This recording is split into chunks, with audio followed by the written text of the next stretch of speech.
সালামু আলাইকুম বন্ধুগণ। ইরাক বা আফগানিস্তানের মতো সরাসরি সামরিক অভিযান নয়, বরং ইরানের ক্ষেত্রে আমেরিকার প্ল্যান বি মূলত একটি বহুমুখী কৌশল। এটি যতটা না যুদ্ধের ময়দানে, তার চেয়ে বেশি অর্থনৈতিক, প্রযুক্তিগত এবং ভূ রাজনৈতিক পরিবর্তনের সমীকরণ। যদি আমেরিকা এই পরিকল্পনায় সফল হয়, তবে ইরানের জন্য বি অক্ষরের অর্থ হতে পারে বলকানাইজেশন বা খণ্ডিত হওয়া বা দেউলিয়া দশা। হয়তো শিরোনামে আমরা তখন দেখতে পাবো দাবার বোর্ডে প্ল্যান বি।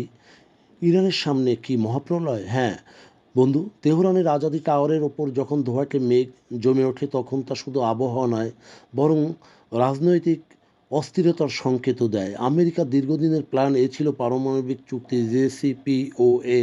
কিন্তু সেই পথ যখন রুদ্ধ, তখন পর্দার আড়ালে সক্রিয় প্ল্যান বি।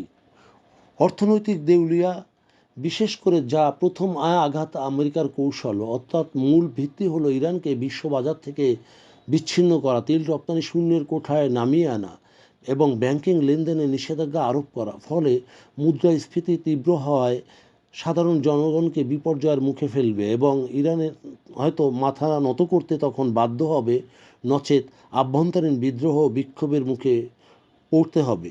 আঞ্চলিক প্রক্সি বা নেটওয়ার্কের পতন। ইরানের এবারকার যুদ্ধে অনেকটা নীরব হুতিরা, কারণ হিজবুল্লাহ ও হামাস ও সিরিয়ার কিছু মিলিশিয়া যতটা সোচ্চার, ততটা নীরব হুতি বিদ্রোহীরা। কিন্তু কেন? একটি অংশ হয়তো ইরানের প্রতিরোধ অক্ষকে দুর্বল করবে। ইসরায়েলের সাথে আব্রাহাম অ্যাকর্ড চুক্তিবদ্ধ আরব দেশগুলো মূলত ইরানকে একঘরে করে রাখার একটি কৌশল বলা যায়, এবং এই পদ্ধতিটির নাম বলা যায় আব্রাহাম অ্যাকর্ড।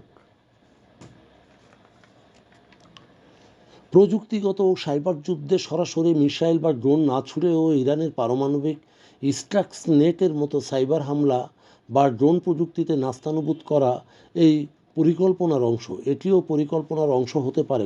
খণ্ডিত হওয়ার ঝুঁকি থেকেই যায়। বিশ্লেষকদের মতে আমেরিকার চরম লক্ষ্য হলো ইরানের ভিতরে থাকা কুর্দি, বেলুচ, আজেরি তাদের উস্কে দেওয়া এবং দেশটিকে অস্থিতিশীল রাখা। এটিকেই বলা যায় বলকানাইজেশন। ইরান কি তবে বিগ্রহণ করবে? ইতিহাস বলে এটি সহজ না ব্যাপারটা। তাদের নিজস্ব প্ল্যানও রয়েছে ইরানের। মূলত ইরানকে বাঁচতে হলে চীন, রাশিয়ার সাথে জোটবদ্ধ হওয়া ছাড়া কোনো গন্তব্য আর নাই। আভ্যন্তরীণ উৎপাদনে টিকে থাকা। আমেরিকার প্ল্যান বি সফল মানে ইরানের সব কিছুরই পরিবর্তন। যদি এই চাপ সামলাতে না পারে, তাহলে হয়তো আগামীতে আমরা ইরানকে দেখব খণ্ডিত কয়েকটি দেশ।